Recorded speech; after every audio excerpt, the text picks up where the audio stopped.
You got me on mute? I think if I have this.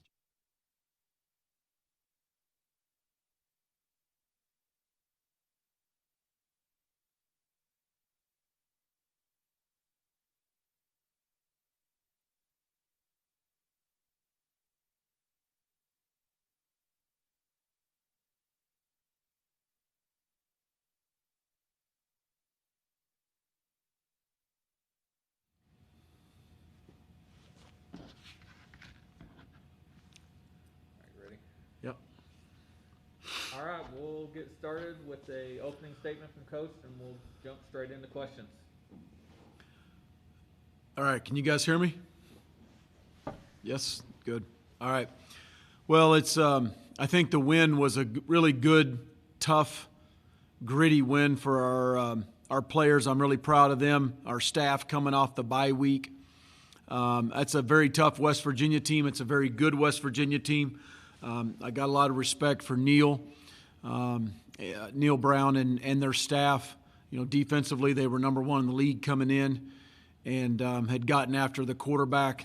I think they'd had 12 sacks in the last two games, and we gave up two sacks Saturday. So I think it was an excellent job by our O-line. You know, I think they played very well. They were really the player of the game for the offense was the offensive line. How we finished the game, protecting the quarterback. We minimized the negative run yards that kind of that D-line is built to create. But, you know, I'm seeing a lot of mental toughness with our team right now. Some of the just the mental fortitude, I think, came through a little bit. Winning a close game is important for us. I think it does a lot for our confidence. We're continuing to focus on how to win, but the how is the most important. It's the process. It's how we practice. It's how we meet. It's the accountability and the discipline off the field. The preparation that our players are doing a great job of putting in, the extra, you know, the food, the nutrition, weight room, all those kind of things that we really preach. And I just think the more they've been doing it, and now they, you know, it's continues to show up in games and some things that we did at the end of the game, and really when the game was in the balance to come through and to get off the field on some third downs. You know, there were some big moments in that game for us that I think some of this toughness and discipline is starting to shine through for us. Offensively, you know, when we came out in the third quarter, unfortunately we fumbled and gave them a score basically in that red zone, and it was 20-20 in the third quarter. But we, you know, we responded on offense. I think it was a 73-yard drive, 9 plays to go up 27-20. There were some conversions in there and some big plays made in there that you know, we hadn't made before in a tight game kind of like that. You know, defensively. And that was huge on offense. You know, the other bright spot and the other big moment was the 4-minute drive at the end of the game for our offense. We ate up two timeouts, over 4 minutes of clock. Unfortunately, we didn't get to finish. We wanted to finish the game with the ball in our hands. We didn't convert on a 3rd and 3, and we had to punt it away. But, you know, the big moment for me on defense really was the majority of the second half. You know, we gave up the touchdown in the red zone right after the fumble, and then the next drive they had, I think it was a 65-yard drive. That was the fake punt that they converted in there, and they end up scoring right there to make it 27-27, and then it went punt, forced a fumble for a touchdown, another punt, and then we won the 2-minute drill at the end, or finished the end of the game series there at the end. So for our defense to do that the last 5 series of the game, we're making progress. Not where we need to be. We all know that in this building, but to find a way to beat a 3-1 team that we have a lot of respect for and a really good football team is a step in the right direction for our players and our coaches, and so I'm happy for them. You know, and then probably the last big moment for me in the game was on our punt team into the third quarter. It's 27-20. And we just gone 3 and out. I don't know if we made an inch. It's backed up. It's about on the minus. It's inside the 15-yard line. And Austin McNamara hits a 87-yard punt. I mean, pretty good chance we're never going to see that again, I guess, unless it happens Saturday night in Lubbock with the south wind. It may happen again, but what a punt. And, flips the field. That gives a new definition to flipping the field, and allows our defense to jog out there on the 20-yard line and go play defense. Huge moment in the game. Huge moment. He played well.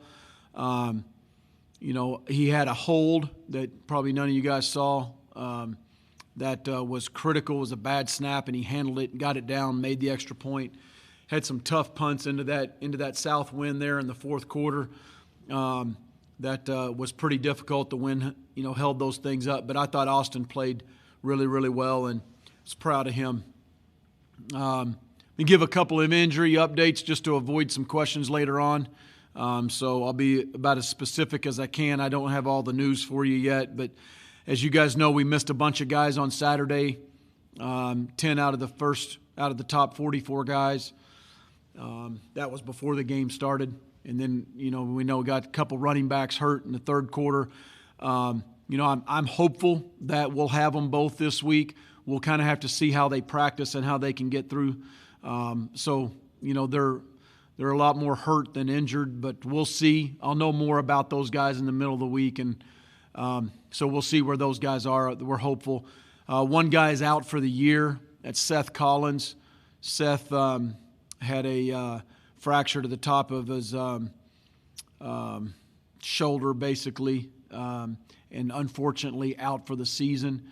And so that's unfortunate there. But, of all the guys that we had out last week, I'm, hopeful that we'll have a decent amount of them back, and then we'll see on these two running backs as the week progresses. So with that, go ahead and we'll open it up. Don?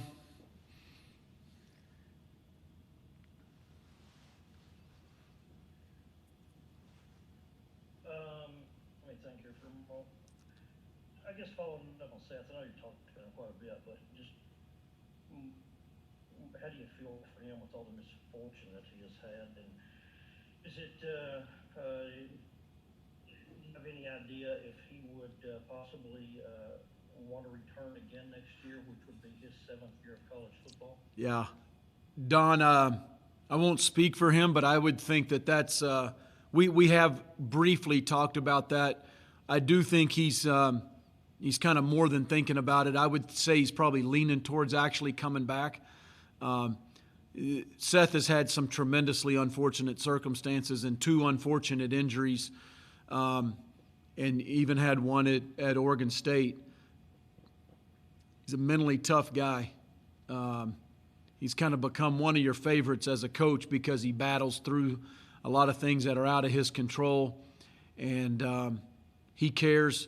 He cares about Texas Tech. He's a really good teammate, and he's a passionate young man that you just want to see him have a full season and be able to play with the talent that the Lord's given him.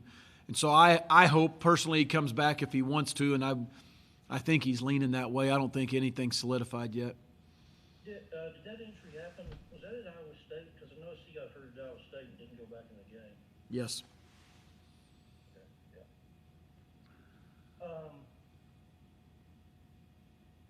Actually, I'll pass for a moment and then you can come back to me. We'll go to Jarrett.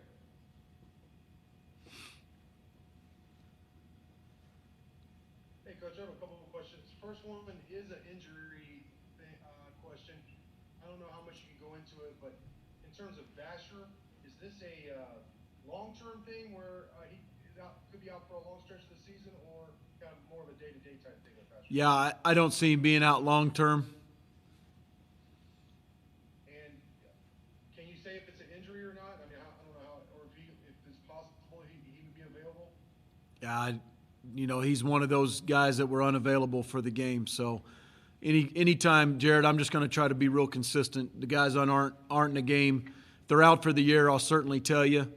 If it's an injury during the game, we'll comment about it to the length that I can and that I know. And if they're unavailable for the game, I'm just going to leave it unavailable for the game. Sure. And then this is kind of, I don't know, not off topic, but I mean, with the weather being what it is in Lubbock right now? Are y'all exclusively indoor, or are y'all trying to get them some season outside as well? It's cold in the building right now, I can tell you that. No, we'll go inside today. We'll go in indoor. That's our typical Monday practice. I've done that. We do that every Monday, whether it's August. Once we get into the season, we always go into our indoor on Mondays. We'll see how it is tomorrow. Yeah. But no, I mean, if we need to go inside, we need to go inside. My personal belief is that you don't become tough in the middle of the season. You're mentally tough and physically tough before you get into the season. I truly believe that. I'm kind of into having really good practices. So if we need to go inside tomorrow, we'll go inside tomorrow and have a really good, fast, physical practice. I don't think just because you go inside for a day or two during the week, it makes anybody soft. I'm not a believer. I'm not in that camp. Go to Eric Kelly. Coach, Oklahoma offense always high-powered. This year, the guy leading the charge, a little younger than what they're used to having back there under center. But what makes Spencer Rattler such a good quarterback? Arm talent, sick. I mean, the guy flips his wrist and the ball flies. He's very accurate. He can throw it on the run. He's got he moves well in the pocket. He has got big-time arm talent. Go to Ryan Kane. Hey, Coach, you mentioned you saw stuff. They were making plays. Your team was making plays they haven't throughout the year up to this point. What did you see that was different in those moments that allowed them to, capitalize and come through in times you hadn't seen them earlier in the season? I saw us line up to a tight bunch set correctly for the first time in a long time. Figuring out, taking things from a walkthrough on Friday to practice. It did show up a couple times. In fact, the one play was the forced fumble that Big Cheetah made, and Zach scooped and scored, Big Cheetah and Schooler. A couple of it was in the, just the O-line. I saw us do some things late in the game that we hadn't done late in the Kansas State game. Just getting off the field on third down a couple times. I mean, the last 5 series were played out very well by our defense. They weren't 3 and outs. West Virginia got a couple first downs. They were 6 and 7 play series, but we found a way to get off the field, force a punt. Adrian Fry made some big fair catches in this wind. The wind was swirling a little bit down there Saturday night, mostly coming out, of the one direction, but it was swirling, and he made some nice plays. But just seeing the defense make some plays and get aligned right, get some signals right, and a couple of adjustments from halftime on offense, I think it was, some stuff we hadn't done. And when you have success doing it, you kind of fires you up a little bit. Did you see a few guys step up? Not that you haven't had this throughout the year, but did you see even more guys step up as far as Eric on a couple third and fourth down conversions? You saw the 3 transfers force that fumble and scoop and score it. Was this a game you can go back to and see some guys really emerging as even bigger leaders for this team? Sure. I mean, all those guys that you just mentioned made big plays. I think Henry stepped up big in a couple of situations. You mentioned Eric making the big catches. Those were big throws and catches. That 4th and 10 was a huge one early in the game. The other one going into the north end zone was big in the red zone. I remember that one.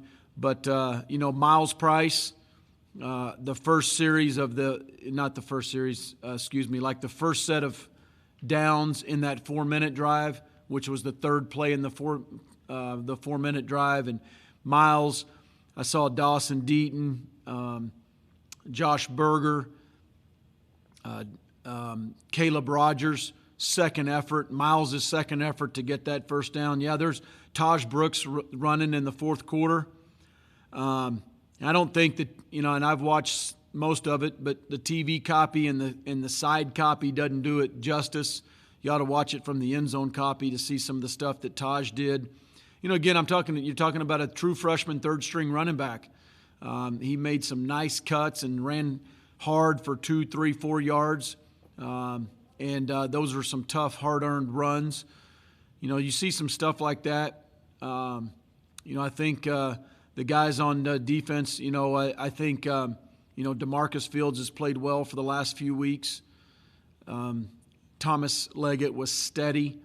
Schooler, again, I said this in post-game, and I can confirm it now. Schooler played his best game since he's been here. Rico's a warrior. He was all over the place, player of the game for us on defense. And, you know, so, yeah, there's a lot of guys that you can kind of single out and say these guys stood out because they did. Go back to Don.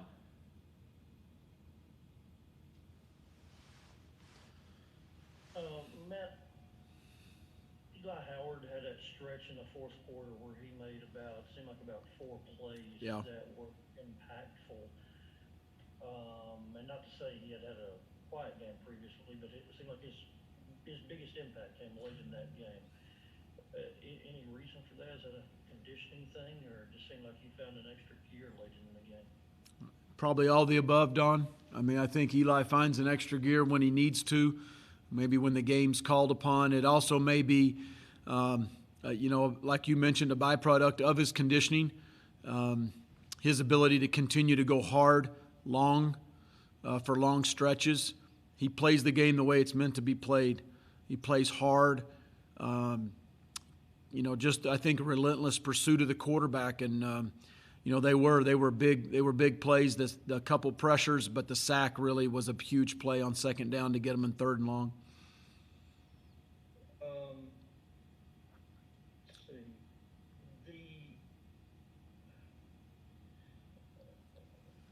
You mentioned Hall Schooler a while ago. When he came here, a lot of what we wrote about and talked about was all the I think he led the least in mission active players and tackles behind the line. He made 46.5 tackles behind the line of scrimmage. He didn't seem like he'd made a lot of plays behind the line early on. Was there any scheme differences that factor into that, or is it just a matter of him kind of getting acclimated, comfortable in a new system, and now he'll be able to step forward and become more of a playmaker? I don't know, Don. I mean, I remember Arizona's scheme from last year, but those 40-something TFLs in a career, I'd have to go back and try to evaluate all those. So I don't know. Jordan Brooks sure had a lot of TFLs last year. You know, Rico Jeffers, I think, has 5.5 TFLs through 5 games, and if you played a normal 12-game season, he's on pace for, 15-ish TFLs in a year. That'd be a really good year. So, 46 TFLs in 3 years, that's, it's kind of on pace for what Jordan Brooks did last year.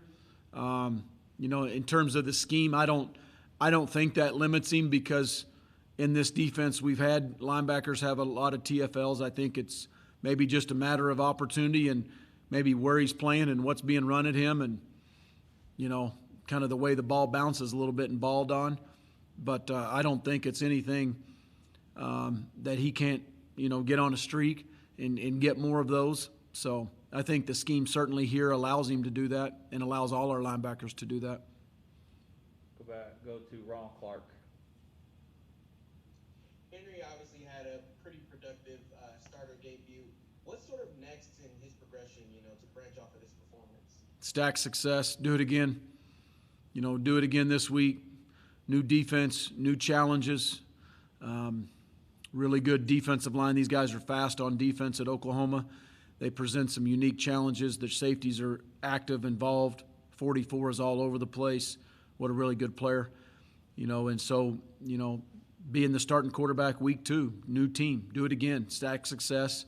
So I think that's probably, what he needs to do, and do it again, and continue to invest the same amount of time and preparation that he did, the last 2 weeks, and do it again this week.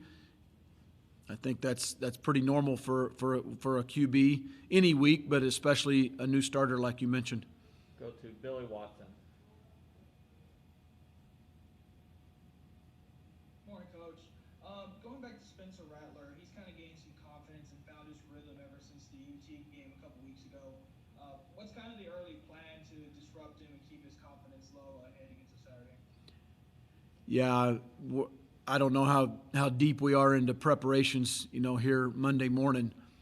Well, I mean, last night and this morning, we're certainly just scratching the surface in terms of that preparation. But you do see a confident quarterback. I mean, I've watched most of the TCU game already, and, he throws deep balls really well. He's got deep ball wideouts. They're aggressive. Lincoln calls an aggressive game. Very, a lot of times unique. They do a great job of getting guys in matchups and not afraid to throw the ball deep. That'll certainly be it's certainly one of their weapons. And they got guys that can go get it, but he throws a great deep ball. Go to Carlos. Man, I know you talked about it after the game in terms of the freshmen who were able to get on the field. In a normal season, do you feel like they would have gotten the same amount of reps that maybe they got during this kind of crazy off-season/season? And how much did those reps kind of help them play a little bit better, maybe not have to have the bright light, so to speak, kind of affect them? Well, yeah, Carlo, good question. I don't know. I haven't really thought about that. I'm trying to think, COVID-free, would they still play a lot? Yep, they would, because I think they're pretty good, and they've come in here and they've earned that playing time. They've earned it. It's not just because somebody had corona or somebody was out. There's certainly maybe a couple of those cases, but, Taj got his chance when guys went down, but Taj had already earned, some of those reps early in the year too. So I think they'd be playing, Carlos.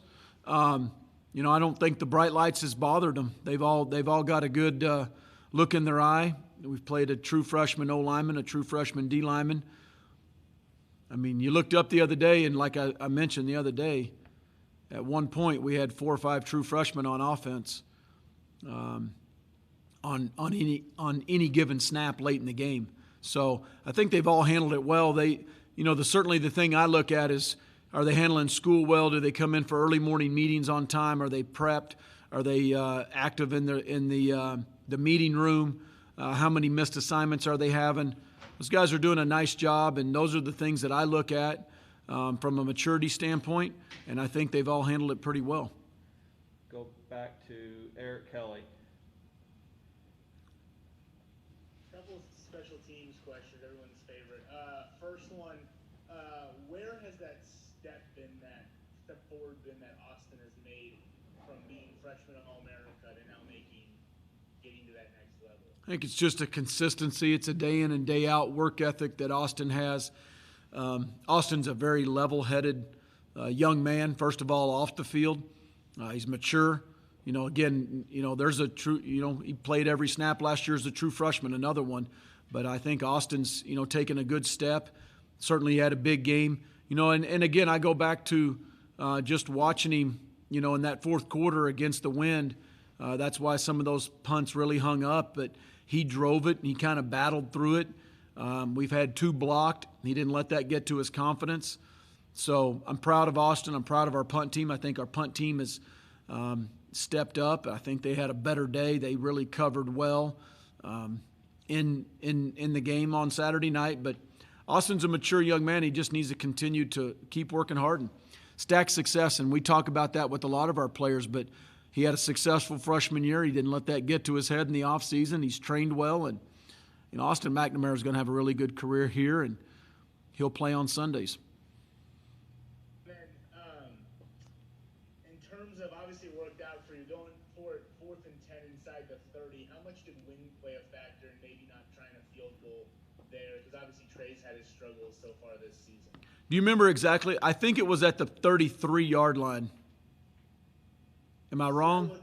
I thought it was 4th and 11 from the 27 of West Virginia, at least if you're just looking at Okay, that'd have been a 45-yard field goal into it had been a 45-yarder for us into a pretty good wind.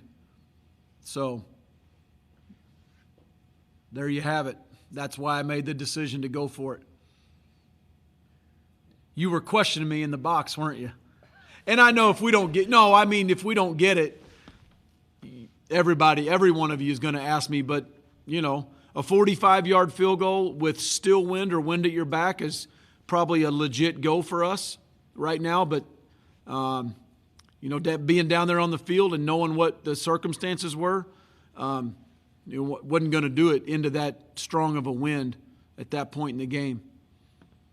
Yeah, I was back at the station, so I have no idea what the wind's like. So Yeah. that's where my curiosity. Yeah, no, yeah, and it's a good question. It's a solid.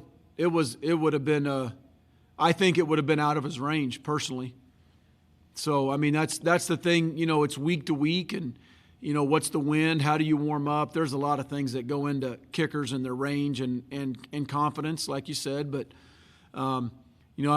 we actually tried to get a little bit more on third down in terms of that, just to be able to get it a little closer because I was pretty confident we were going to go for it. And that's too close to kind of try to pooch it down.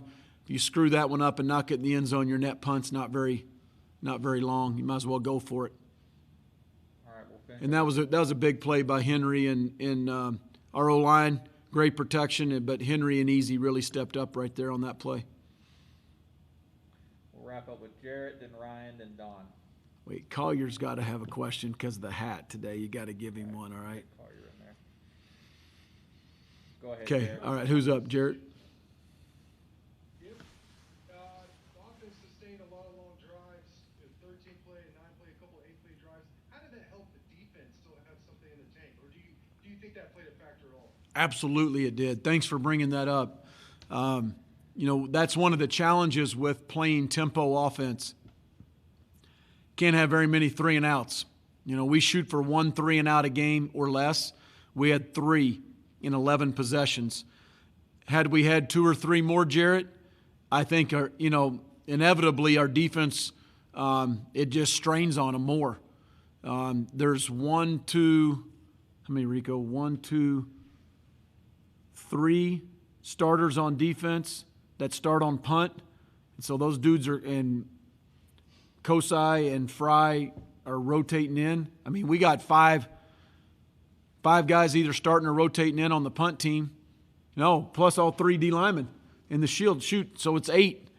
I mean, that's more times for them to run down and cover a punt. And the guys in this program, they don't flinch. They know we're playing our best players on punt team. But that's a good point. I mean, we needed to stay on the field because even the drives that I was mentioning that I'm so proud of the defense, the punt, force fumble, punt into the game, those were 5, 6, 7, 8 play drives. We were getting off the field, but they weren't 3-and-outs. And so I think it was key for the offense to chew up some of that clock and continue on those drives. And then the last one for me is, it appears, it is. Penalties and tackling have improved a lot within the program. Those are key factors, basic tenets of football. How have you all been able to improve that within this program since this past? Yeah. Big key of emphasis when we first took over in the job, because I heard that all the time. Can't tackle in space, undisciplined. I mean, I don't think that was all true, but I can tell you this, our players and their accountability and their discipline, which first of all I think starts off the field, and I think it all bleeds on the field. We've done pretty good in penalties this year. We did last year. We improved it last year. I think we're a lot better this year. And again, the focus, Jared, has been on pre-snap, greatly reducing pre-snap penalties, which are alignments, false starts, illegal procedures, too many men on the field, delay a game, all that stuff, and then completely eliminating post-whistle. And we only had 1 post-whistle last year. Don't think it should have been called. Have had any this year. So I'm proud of our guys for that. And then tackling, we work on it a lot. We work on it every Tuesday, every Wednesday. We tackle in practice. We teach technique. You can ask Rico and these guys. They've bought into it. That was huge in the tackling. Tackling's a lot of effort, but it's technique too. it's hats to the ball. Some people say population of the ball. It is, because you're going to miss. There's a lot of very good skill athletes in our league, in this Big 12, here on our team, and every Saturday the teams we play. You're going to miss some in space. You need another guy right there. But our guys have done a really good job buying into how we tackle. They've been very aggressive tacklers. We've done pretty well this year. So I think that's been a key part. Those two things have been key to, first of all, not beating yourself and giving yourself a chance to win. And I think the longer we do it and the more consistent we are, we'll win games in the fourth quarter down the stretch. Go to Collier. All right, Coach. Big game for your Sallisaw guys. Broken Bow this week, coming off of a loss. So you got to get a win there. Broken Bow Savages. There you go. What have you seen from Alex Grinch's defense this year? They too have been able to get to the quarterback quite a bit. But have you seen improvement from that group? I mean, what do you expect from them coming into this weekend? Yeah, fast defense, really good depth on the D-line, it looks like. Productive D-line depth. I mentioned 44. It seems like he's all over the screen.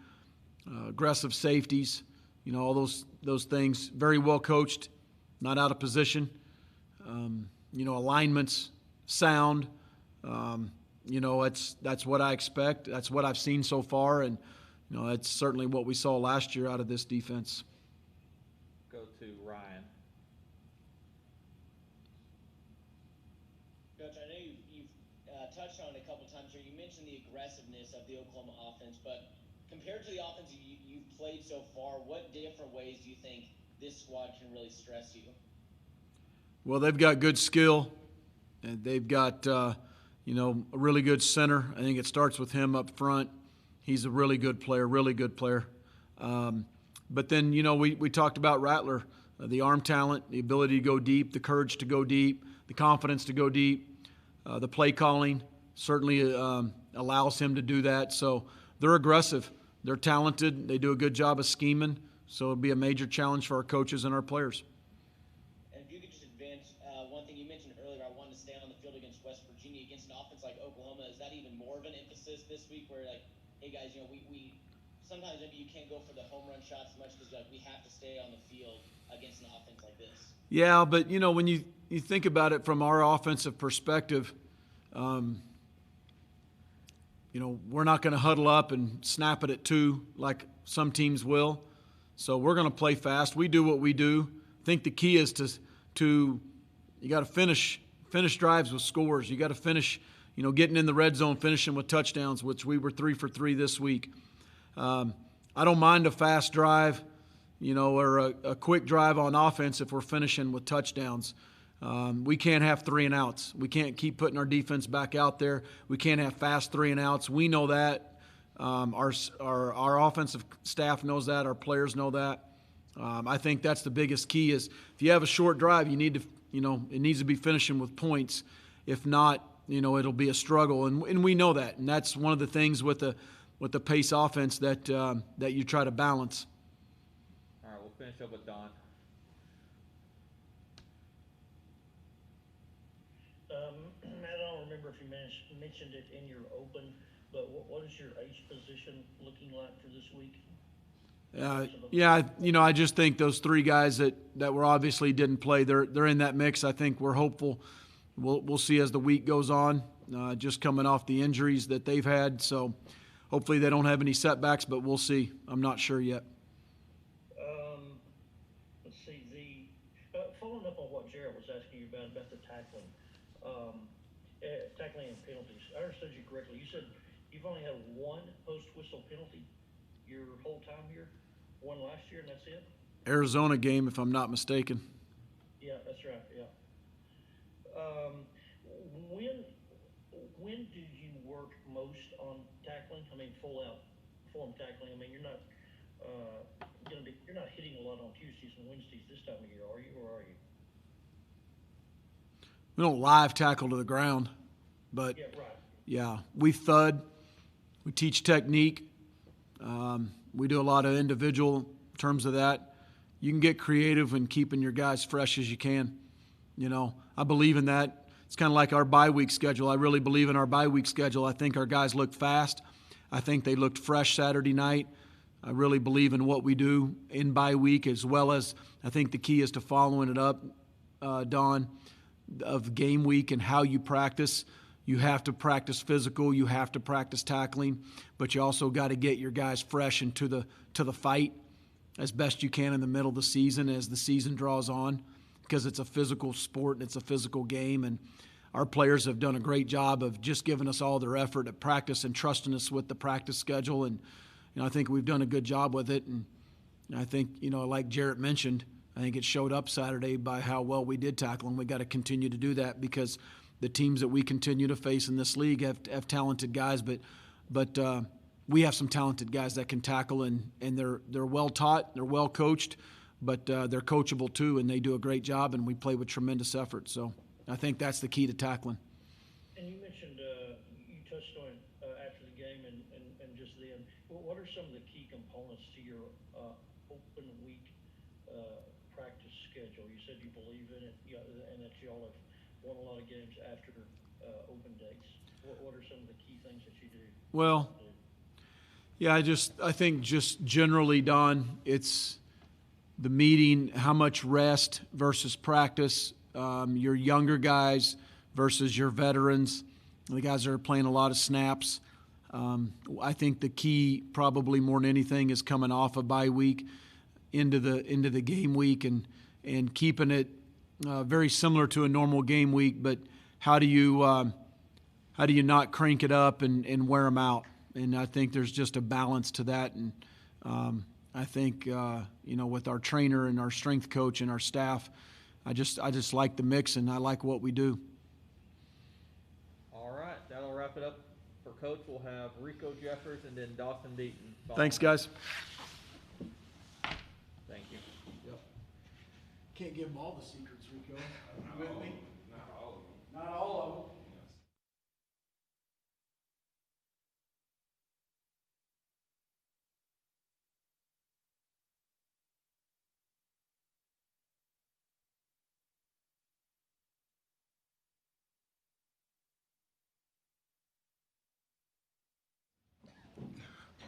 All right, Rico, we're going to just get straight into questions. I'm Okay, going to guess cool. you're going to get some tackling questions. Okay.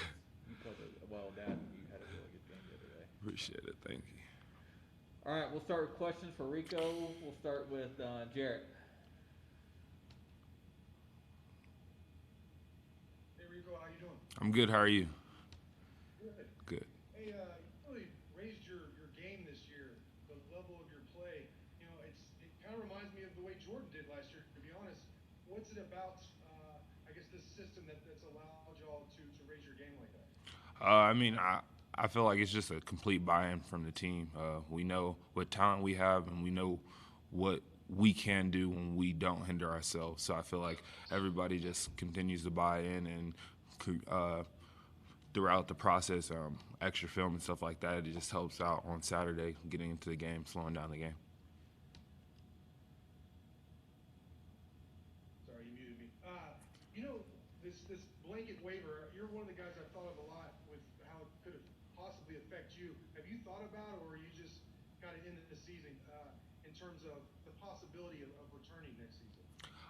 Right now, I'm just focused on going 1-0 every day, 1-0 throughout the week, and that's really what we harp on most of the time, really all the time, just continue to go 1-0, handle the things off the field and handle the things on top of the field. So just being where my feet are, living in the moment of right now and not thinking too far ahead. Go to Carlos. Oh, hold up, Carlos. I'll ask Colin this after the game, and maybe you have a little bit better perspective, but how have you seen him emerge as kind of the kind of game breaker, if you will, with the small amount of time he's had? Because I know, or maybe you've seen it, where have you kind of seen him go from reacting to a play to maybe knowing the scheme and being able to kind of play in the scheme, so to speak? I'm not gonna lie, I couldn't hear the first part of your question, so could you repeat that for me? Yeah. So I asked Colin after the game as to what's made him much more effective, that being a game breaker, a game playmaker. How have you seen him progress in terms of his ability to learn the system and not necessarily react, and he's actually kind of knowing where everything's supposed to be? Well, Collins a playmaker. I mean, you can watch it from the film that he had in the Pac-12. I feel like he's just gotten comfortable. He's started to learn the scheme even more, and he's just doing what he's naturally able to do. Just go make plays, and he's a tremendous player. He studies well, and he takes every rep serious like a game rep, and that's what Coach Cosgroves really harps on us about every day, taking every rep like a game rep, because you don't know who's watching. And one for me, in terms of linebacker play, how much is it? I mean, it probably seems like a no kidding type of question, but how much has it helped all three of you guys, or just the linebackers to kind of play with each other and the chemistry to kind of play as well as you did the last game against West Virginia? I mean, it helps a lot when we're all clicking.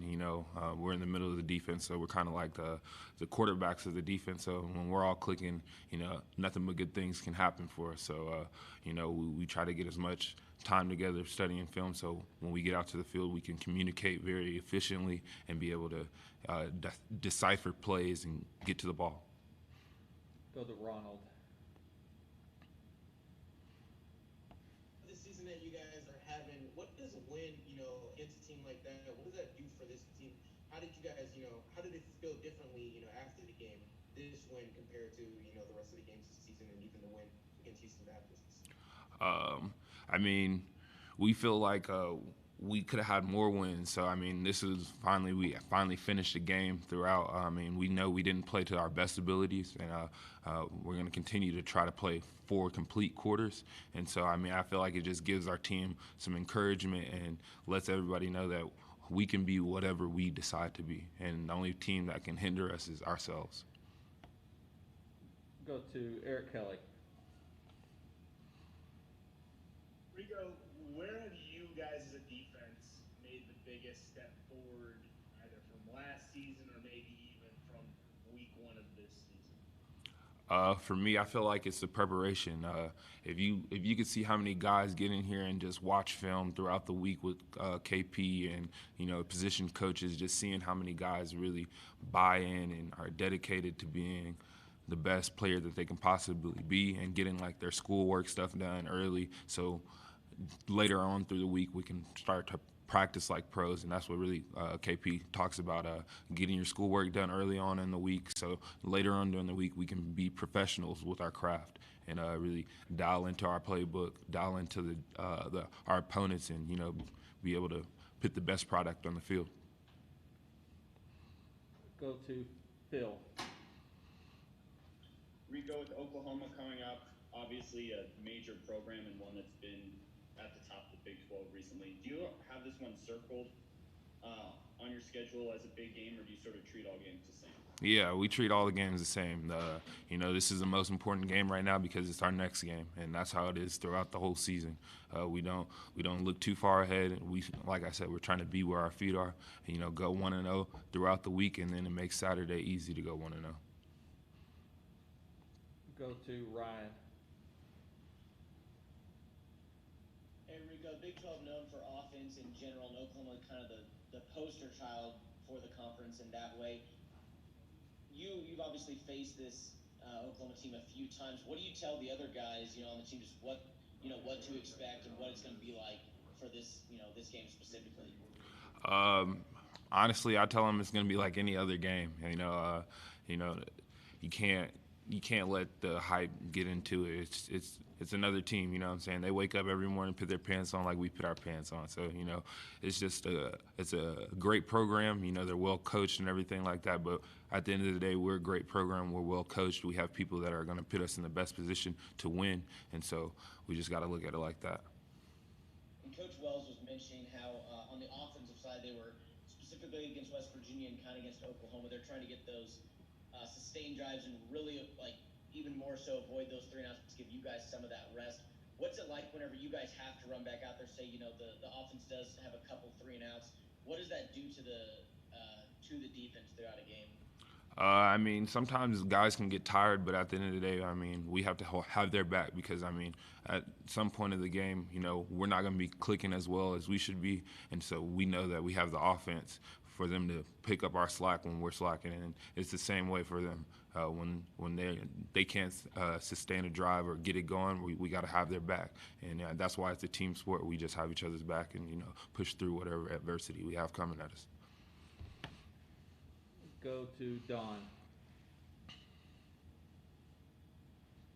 Rico, there's a couple of times this year where Coach Patterson said that you are one of the smartest players that he's ever coached, and I believe he said you're the smartest linebacker he's ever coached. And he said you seem to know so much that he said a lot of times you're out there on the field making calls, and other guys will just let you keep making calls and shouting out instructions because you are so confident that you in what you're seeing. Where does that come from for you, from your standpoint? Well, really, it comes from my parents. They've always taught me that I was a leader. So, when I need to step into that role, there's no hesitation. I've also been playing football since I was a little kid, so I just have so much knowledge from the football game and just the extra meetings with coaches, trying to pick their minds, what I'm saying, see what they can see or see what they see, and then just trying to, just try to emulate them as much as I can, I guess it's just from the habit of playing the game and just being able to understand it. And you've mentioned a few times about getting in and watching extra film and those sorts of things. Is there a specific time during the week when you do that that's kind of part of your weekly routine? Okay, I've got all this done. I've got my schoolwork done. I've got this. Okay, now this time is blocked off to go over and watch film. Yes, sir, most definitely. A lot of the guys, we all try to get in groups and try to get as much extra film as, like I said, for me, I don't have classes on Mondays, so I get in on Monday, figure out our corrections that we go through.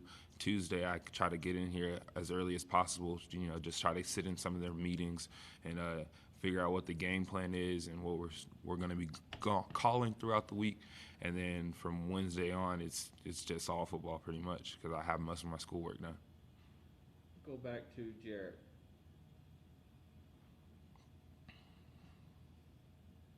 Hey, Rico.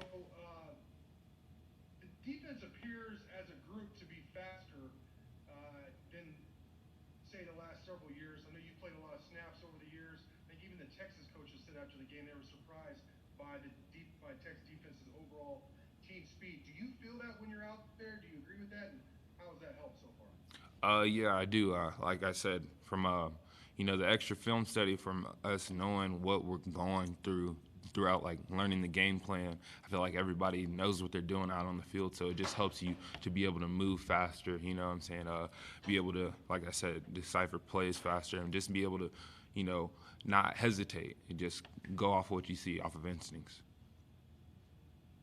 Do you think it's more of a mental thing than a physical ability? Yes, sir, most definitely. I feel like the game is more of a mental than it really is physical. I mean, that's why we prepare the way we do, because it's more the mental aspect, honestly. Thanks. We'll finish with Don. Rico, how did what Jordan accomplished last year and being a first-round draft pick, in what way did that impact you, if any?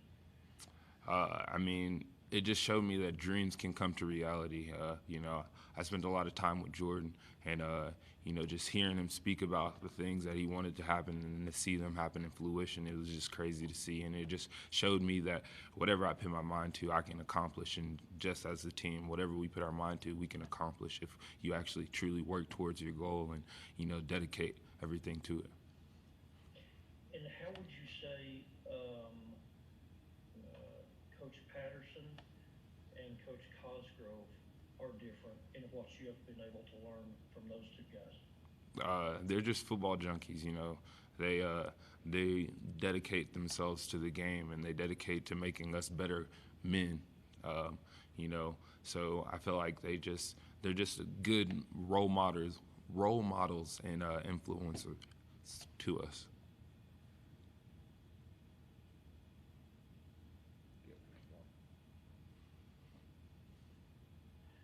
got one more. I know you were talking about your schoolwork earlier. I remember it came out last year about what you do at school with the artistic kind of stuff. Yes, sir. What projects are you working on right now? What have you done lately that you're proud of? Right now I'm in ceramics on the wheel, so I'm doing a lot of pottery and stuff like that. Where does that interest come from? My uncle was really into art, and so he would always draw when I was younger, and I'm not the best at drawing, so I'm more of a hands-on type of guy. So I just took it as an elective and ended up liking it, so I just continued to go throughout it. So that interest then developed in terms of your ceramic type stuff. You started doing that when you were about what age? Well, I started doing the ceramic stuff when I got to tech, but at first I was into graphic design, and but the ceramics, it's kind of like a good.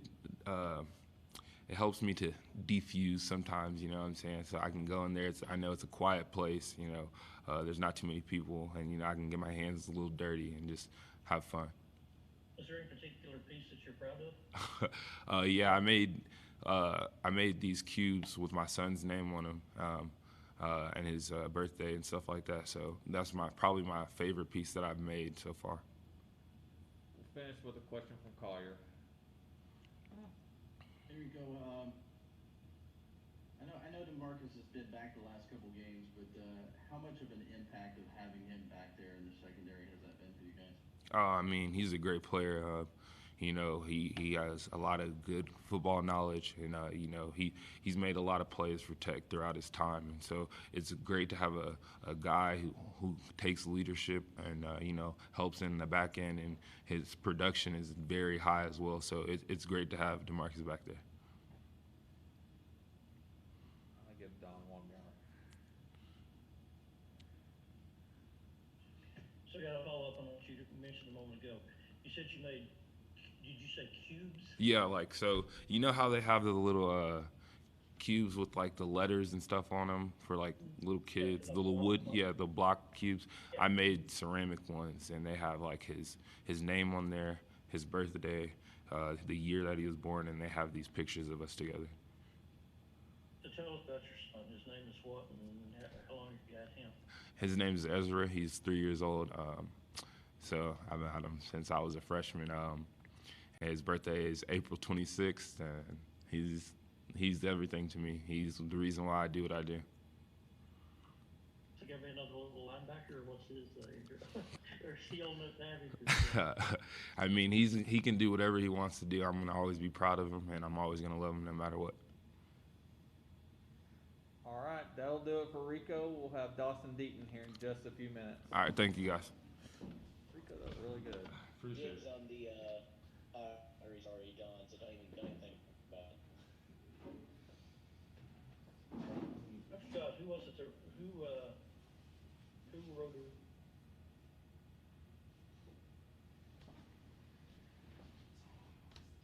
Hey, Elise may try to do something for election day with you real quick. I think she's out there, or if not, check with Christine, right where Christina's at. Hey, the question about seniors coming back, all that, you handle that.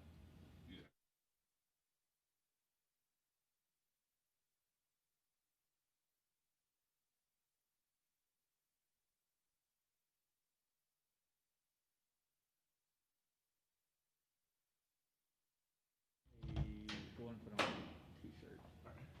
Just because I don't.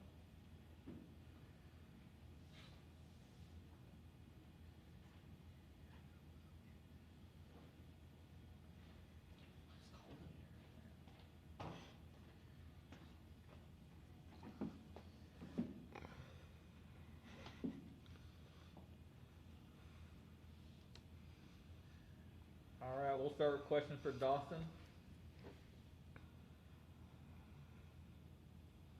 And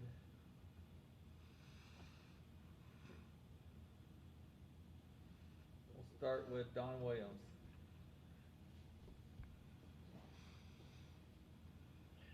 Dawson, considering that last Monday we were asking you guys all about the challenges of the Stills brothers and West Virginia's defensive line and pass rush. How well do you feel like y'all held up against those guys and accomplished what you wanted to accomplish? I feel like overall we did a good job. I mean, of course, when you go back and watch the tape, not everything's perfect, and I mean, obviously there's some areas where we could have played better as an O-line, but I mean, I think in general we came out and executed at a really high level on the O-line, and we were able to keep those two out of the game in some respects, and that really helped us get our offense going and helping us establish our run game and that kind of stuff. How much of a relief was it to win a close game, a close conference game, and what has the last 48 hours been like among you guys? Because it looked like the post-game celebration was pretty joyous. Yeah, for sure. It was a huge win for everybody. I mean, like you said, just in the post-game locker room, I mean, you could see it all on everybody's face. I mean, it was huge for us. I mean, after last year and how we struggled in close games and even a couple this year, I mean, it's always being preached to us to win close games, and just going out there on Saturday and getting it done and finishing and winning the game was huge for us. And, I mean, everybody's really excited about the win. Everyone's – and now it's on to the next one. So, I mean, we celebrated Sunday. Today, we're going to start getting ready for OU, and now it's time for that. Go to Carlos Silva. Dawson, how have you seen the freshmen kind of, emerge, if that's the correct word? Because I know in maybe a normal COVID year, you probably aren't giving those guys as many reps, or maybe you are. But I guess how have you kind of seen them kind of take advantage of the situation in terms of their reps and just being able to make plays on game days for you all? Yeah, we have a ton of young guys, ton of freshmen right now in our offense, playing some big roles, making a lot of big plays. I mean, you see Miles Price, he's having lots of good games. Taj Brooks coming in there at running back, he scored on Saturday. And, I mean, Trey Cleveland got his first touchdown too. I mean, we just have tons of freshmen coming in, making plays. And, I mean, it really shows a bright future for this offense. And, I mean, it's just really impressive what those guys are already able to do so young into their playing careers. So it's been really good to see that. Last one for me. What have you seen from Taj that's made him so good early on? Because I know Coach was talking about looking at the end zone cam to see what he really did. I guess what have you seen from the field in terms of what makes him so special just in his first year? Yeah, I think Taj is a really smart player. I think he really understands the schemes well. I mean, at the end of the game in the 4-minute situation, he was the one running the ball. He made some really good cuts. He was able to make some guys miss. And, I mean, he runs really hard too. There's a couple plays. I mean, he's getting 4 or 5 extra yards with a guy on his back. So, I mean, he's a hard worker, and he's a great player. And I'm really excited to see how his career unfolds. Go to Eric Kelly.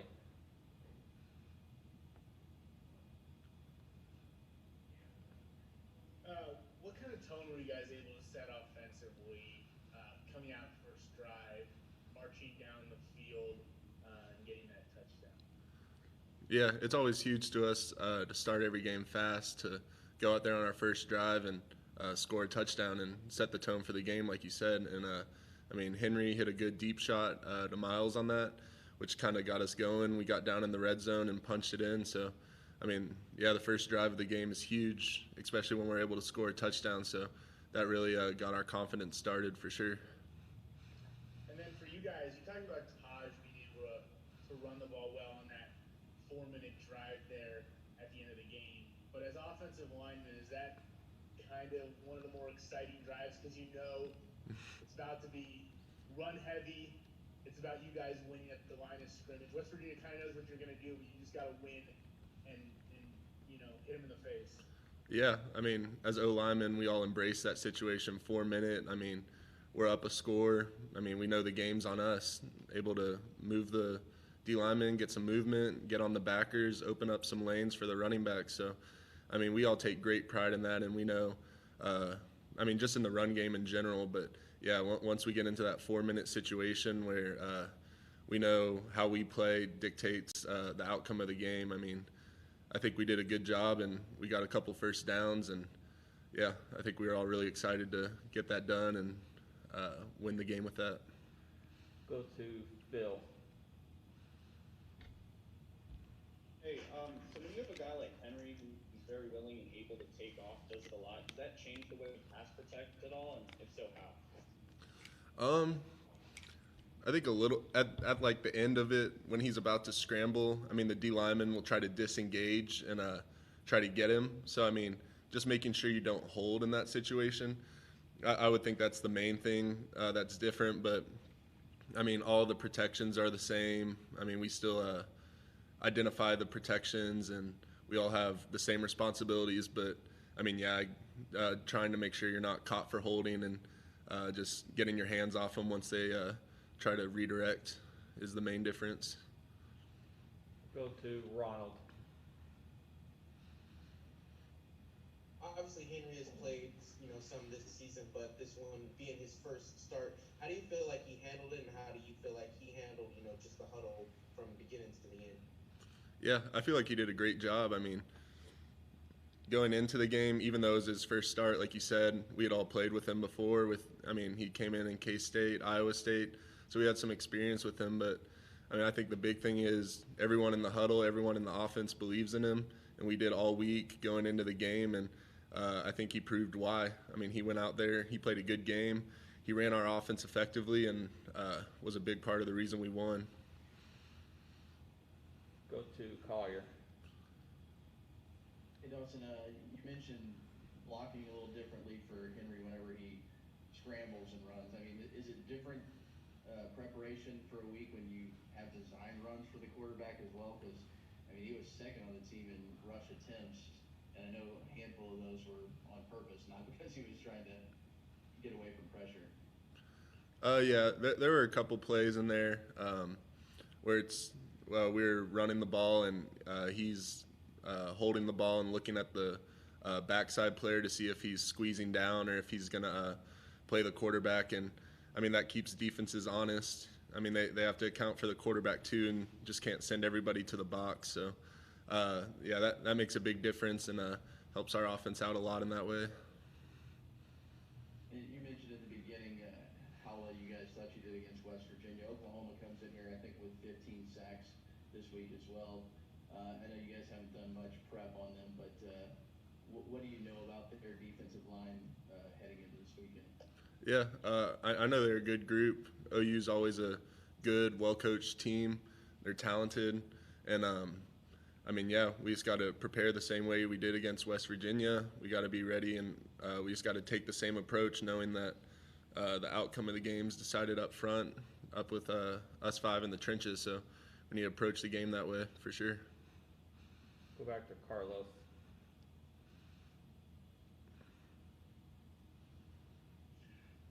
I'm pretty sure it's been asked different ways, Dawson, but I guess from your perspective, what do you, I don't know if there's a particular thing or moment that you can kind of notice it, but what, I guess, really caused you all to kind of finally turn that switch and find a way to win a close game on Saturday, and how much does that kind of help you all to know that you have that experience now and know that you can accomplish that once you are in that situation?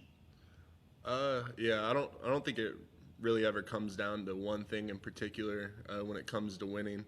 I mean, everyone plays a hand in it, everybody on the team, and that's the big thing about Saturday. I think it was a great team win.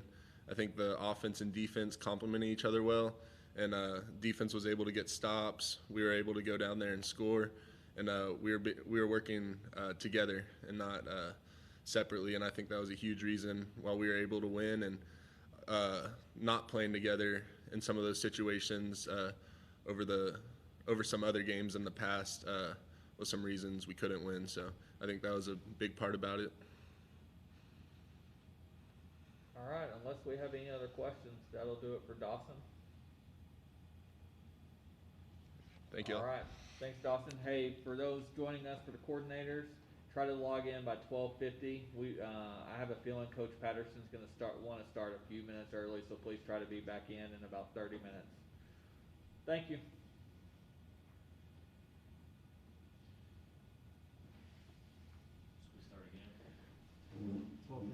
tell you that? Dawson, thank you. Elise may find you, ask you to do something for her real quick.